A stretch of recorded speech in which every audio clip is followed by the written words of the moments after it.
BC బంద్పై మనతో మాట్లాడడానికి మాజీ మంత్రి శ్రీనివాస్ గౌడ్ ఉన్నారు. అన్న ఏంటి బంద్ సక్సెసా ఏం చెప్తారు? బంద్ సక్సెస్ కాలేదని కాదు, రాజ్యాంగ సవరణ అయినప్పుడే మా సక్సెస్. 42% చట్టబద్ధతోనో రిజర్వేషన్ కల్పించినప్పుడే మా సక్సెస్. కామారెడ్డి డిక్లరేషన్ మొత్తం అమలు అయినప్పుడే మా సక్సెస్. 3 మంత్రి పదవులు బీసీలకు ఇచ్చినప్పుడే మా సక్సెస్. కార్పొరేషన్ చైర్మన్లు డైరెక్టర్లు 42% ఇస్తాను ఇచ్చినప్పుడే మా సక్సెస్. కాంట్రాక్టర్లో రిజర్వేషన్ ఇస్తామన్నారు, 42% ఒక్కడిని కూడా ఇవ్వలే. పైసలు వాళ్ళకే, కాంట్రాక్ట్ వాళ్ళకే, బిల్లు వాళ్ళకే, జమ అయిన పైసలన్నీ వాళ్ళు ఎత్తుకపోతున్నారు. మరి అవన్నీ అయినప్పుడే మాకు సక్సెస్. 42% బడ్జెట్ అన్నారు, ఎవ్రీ ఇయర్ 20,000 కోట్లు. ఏం చేయలేదు. వాళ్ళ చేతిలో ఒక జీవో ఇస్తే అమలయ్యేటివి ఉన్నాయి, అవి అమలు చేయట్లేదు. విద్యా ఉద్యోగాలలో అన్నారు, అది అమలు చేయట్లేదు. ఇలా రాజ్యాంగబద్ధంగా పార్లమెంట్లో బిల్లు పెట్టాలని చెప్పి ఉన్నాక కూడా రాంగ్ రూట్లో పోయి జీవో ఇచ్చి మేము కష్టపడడం కోర్టు కొట్టేసిందని మేము కూడా ధర్నా చేస్తామంటే, ఈడ ధర్నా చేసినా బంధు మీరు పాల్గొన్న లాభం ఏముంది? మీ చేతిలో పవర్ ఉంది. 240 మంది ఎంపీలు కాంగ్రెస్ చేతిలో ఉన్నాయి, మిగతాది బీజేపీ చేతిలో ఉంది. వీళ్ళిద్దరు అనుకుంటే ఒక రోజు అయిపోయేది కదా, ఎవరు ధర్నా చేయాల్సిన అవసరం లేదు కదా. అవి చేయకుండా ఈడ చేస్తే లాభం లేదు. ఇవాళ వచ్చిండ్రు సంతోషం, కానీ రేపటి నుంచి మీ పార్టీల మీద ఒత్తిడి తెచ్చేటట్లు చేయాలా. వచ్చే పార్లమెంట్ సమావేశాల్లోనే ఈ బిల్లు పెట్టి ఆమోదం తెలిపి చట్టబద్ధత కల్పించి ఎలక్షన్ పెట్టేటట్టు చేయాలి. చెప్తుంది కాంగ్రెస్ పార్టీ చెప్తుంది చేయాల్సిందంతా చేస్తాం, ఇంకేం చేయాలని చెప్పేసి చెప్తుంది. మరి పక్కన పార్టీల తరపున కూడా, అంటే పార్టీ తరపున 42% రిజర్వేషన్ ఇస్తుంది కూడా పార్టీ ముందుకెళ్తుందని చెప్పేసి కూడా ఒక ప్రచారం జరుగుతుంది. ఏం చెప్తారు దానికి? ఇది అంతా బేకారు ముచ్చట. ఇదంతా కోర్టుకి ఎవడు ఓడు అని చెప్పి వాళ్ళ మనసులో కోర్టులు వేసింది. ఆపిండి ఎవరైనా? కనీసం కోర్టుకు అప్పీల్ చేసిండ్రా? మీరు వాళ్ళకు కోర్టులు వేసిన వాళ్ళకి అప్పీల్ చేసిండ్రా? వేయొద్దన్నారా? బాజాబ్తా వేసిండ్రు. రేపు నువ్వు బీఫామ్లు ఇచ్చి మేము ఇస్తాం మీరు కూడా ఇవ్వండి అంటే ఇండిపెండెంట్ చేస్తారు. మీరు అన్నది అదే అన్నారా? కామారెడ్డి డిక్లరేషన్ సిద్ధరామయ్య గారు అదే మాట్లాడిండా? మేము బీఫామ్లు ఇస్తాము 42%, 50% అని. ఇచ్చినా ఇవ్వకుండా 50% ఆటోమేటిక్ గెలుస్తారు ఊర్లలో. అది కాదు కదా, ఆ రిజర్వేషన్ ఉంటే వాళ్ళే గెలుస్తారు. ఇవాళ అవన్నీ ఏం చేయకుండా పార్లమెంట్లో చట్టాన్ని సవరణ చేయకుండా 2 బిల్లులు పక్కకు పెట్టి, విద్యా ఉద్యోగాల బిల్లులు పక్కకు పెట్టి ఇది అమలు చేస్తామంటే ఎవడు నమ్మడు. కనుక ఇవన్నీ చిత్తశుద్ధి లేదు వాళ్ళకు. కేంద్రం మీద ఒత్తిడి తెచ్చే కార్యక్రమాన్ని చేపట్టాలా. రాజ్యాంగాన్ని సవరించినప్పుడే ఇది సాధ్యమవుతుంది. కనుక ఆ దిశగా అయ్యేవాళ్ళే. కామారెడ్డి డిక్లరేషన్లో వాళ్ళు అనుకుంటే 1 గంట లోపల అమలు అయ్యేటివి ఉన్నాయి, 1 గంట సేపట్లో అమలు అయ్యేటివి.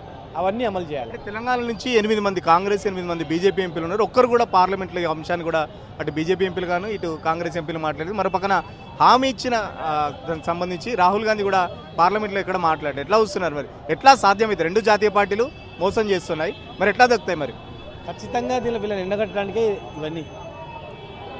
ఈ ప్రజా ఉద్యమాల ద్వారా తెలంగాణ ఉద్యమ తరహా ప్రజలను చైతన్యవంతులు చేసి అన్ని వర్గాల వాళ్ళని, ఒక బీసీలనే కాదు, ఎస్సీ ఎస్టీలను బీసీలను మొన్న 10% ఇచ్చినా, ఓబీసీ ఈడబ్ల్యూఎస్ 10% రిజర్వేషన్ ఇచ్చినా కూడా అది పేదలకు ఉపయోగపడుతుందని అనుకున్నాం. కానీ పేదలకు ఉపయోగపడకుండా ఎంత జనాభా ఉంటే అంత రిజర్వేషన్ కల్పించినా కూడా సరే వాళ్ళకు కూడా న్యాయం, పేదలు బాగుపడతారని అనుకున్నాం. కానీ ఇలా 42%, 60% జనాభాకు 42% ఇస్తే కూడా ఓట్లు వేయడం, గవర్నమెంట్ చేతిలో ఉన్న, గవర్నమెంట్ అనుకుంటే ఇమ్మీడియట్గా అమలయ్యే అవకాశం ఉన్నా, పార్లమెంట్లో చట్టం తీసుకురావడానికి ఎంత అవకాశం ఉన్నా, ఈ 2 పార్టీల చేతిలో పెట్టుకొని లొల్లి చేయడం అనేది చాలా బాధాకరమైనటువంటిది. అందుకే ఇవన్నీ జనం చైతన్యం చేసి ఇవి అమలయ్యేంత వరకు చేస్తాం. ఈ ప్రభుత్వానికి నిజంగా చిత్తశుద్ధి ఉంటే వాళ్ళ చేతిలో ఉండే అనేక అంశాలు ఉన్నాయి. చదవమండి ఒకసారి కామారెడ్డి డిక్లరేషన్ చదువుకొని ఇందులో ఈరోజే అమలయ్యేటివి ఏమేమి ఉన్నాయి అమలు చేయమని చెప్పారు. ఫైనల్గా చెప్పండి, ఈటల రాజేందర్ చెప్తున్నాడు బీసీల గురించి మాట్లాడే నైతిక హక్కు బీఆర్ఎస్కి లేదు.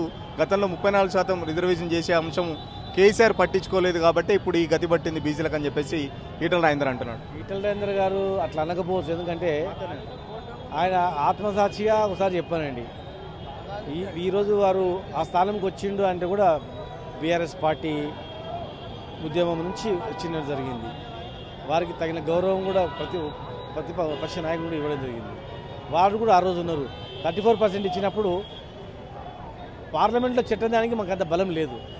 మేము ప్రయత్నం చేసినాము. కాంగ్రెస్ సర్పంచ్లే కోట్లు వేసి కొట్టేసి ఈటల రాజేందర్ గారిని అడగని చెప్తాడు. మీ దగ్గర మరి మర్చిపోయి అన్నాడా లేకపోతే ఏదో వాళ్ళు అనబోయి మమ్మల్ని అన్నాడా తెలియదు. ఇవాళ ఆ రోజు తెచ్చినప్పుడు కోట్లు వేసింది కాంగ్రెస్ సర్పంచ్, వారికి తెలుసు.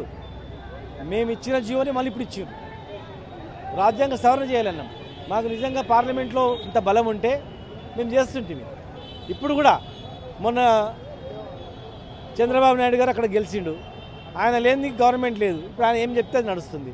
అట్లా మొన్న కూడా మాకు మొత్తం ఎంపీలు గెలిపించింటే ఇలా ఖచ్చితంగా మేము నిలదీసి సాధించుకుంటుంటుంది. రాష్ట్రంలో ఉన్నటువంటి పరిధిలో మేము ఇచ్చినాం 5 ఎంపీలు, ఆ 10 మంది ఎంపీలు అంటే 5 మంది బీసీలకు ఇచ్చినాం, ఎమ్మెల్సీలు ఇచ్చినాం, చాలా ఉన్నతమైనటువంటి స్పీకరు, చైర్మన్ అన్ని ఇచ్చినాం. తప్పది, అట్లా ఉండదు. అట్లా మరి ఆయన మర్చిపోయినాడో లేకపోతే ఆవేశంలో అన్నాడో కోపం మీద ఉన్నాడో తెలియదు.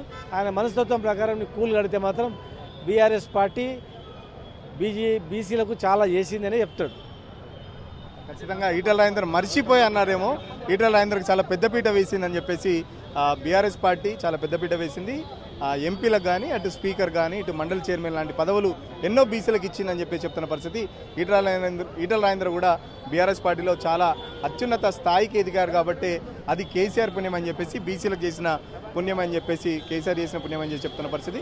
మరో పక్కన ఖచ్చితంగా రాజ్యాంగ సవరణ చేయాల్సిన 2 జాతీయ పార్టీలు బీసీలను మోసం చేస్తున్నాయి కాబట్టి తెలంగాణ ఉద్యమం తరహాలో బీసీలకు సంబంధించి ఉద్యమాలు వరుసగా ఇప్పుడు బీఆర్ఎస్ పార్టీ టేకప్ చేస్తుందని. సో బీఆర్ఎస్ పార్టీగా బీసీలకు 40% రిజర్వేషన్ దక్కే వరకు బీఆర్ఎస్ పార్టీ ఉద్యమ కార్యాచరణ కొనసాగుతుందని చెప్పేసి మాజీ మంత్రి శ్రీనివాస్ గౌడ్ చెప్తున్న పరిస్థితి. వీడియో జర్నలిస్ట్ సతీష్తో సురేష్, తొలి వెలుగు కోసం. అసలైన తొలి వెలుగు. ఫాలో వాట్సాప్ @తొలి వెలుగు official.